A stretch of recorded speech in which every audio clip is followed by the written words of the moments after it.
What's up, everyone? This is the Montre Black. Today we're gonna react to "You've Never Seen a Superman Like This." Let's watch. Do you believe a man can fly? Yeah, Wiz, but in the pages of DC Comics, everyone in their irradiated six-dimensional gorilla mother can do it. Well, what about in the real world? Not Earth 1 or Earth 2, but our own Earth. Earth Prime.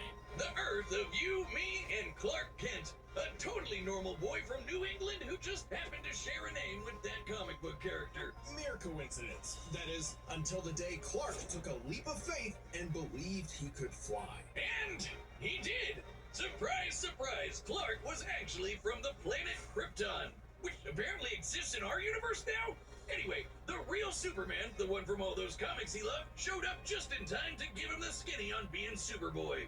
Wait, he could have chosen me! I believe I can fly! Hey, don't jump off the... Oh.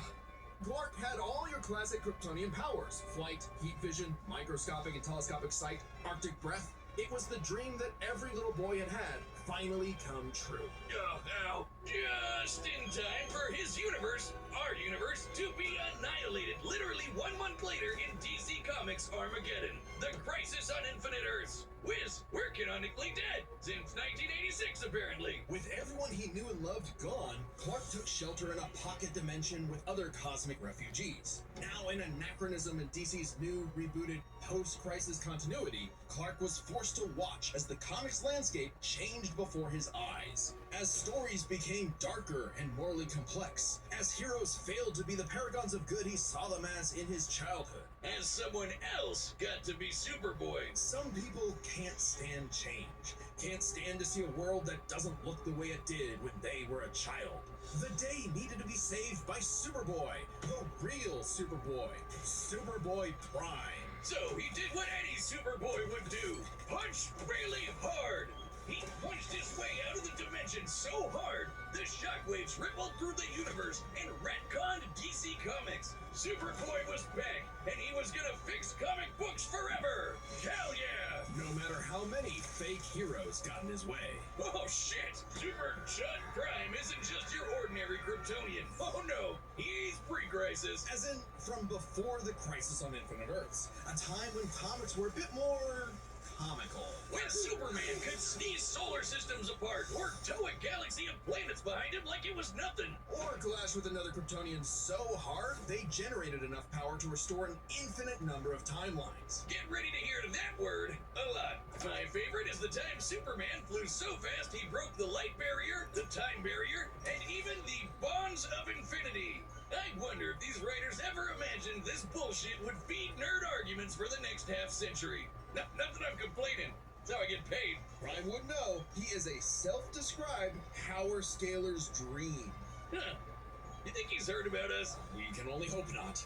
As a Kryptonian with an ultra-dense molecular structure, he should also share many of the same resistances, like being transmuted to stone, having his atomic bonds weakened, or getting his energy drained. Kryptonians like Superman can withstand more esoteric attacks too. They can actively resist mental attacks by outthinking them, and their souls can resist being destroyed. All thanks to Earth's good old yellow sun fueling his cells. And unlike that post-crisis super fraud who gets weaker without sunlight, Prime's got it covered. With a suit of armor made from the corpse of the Anti-Monitor, which constantly feeds him solar energy. Literally wearing the pelt of the monster who destroyed his universe, just to be better and stronger than Superman. Because that's what he thinks he is. Superman with better feats and scaling. Superman, but real. Superman, if he was a fucking idiot.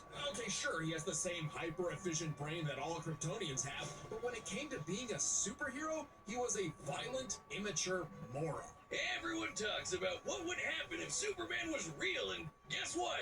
It'd be a nightmare. We know from experience that Kryptonian I created from genetic scratch may have been poorly thought out on my part. I hear they're still rebuilding Pluto to this day. Yeah, it was a shame we had to put him down. The moment haunts me every day. Anyway, come back next time for the full fight between the Sentry and Superboy Prime. If you liked the video, give a thumbs up. I'll see you on my next reaction. This is the Montre Black. Peace.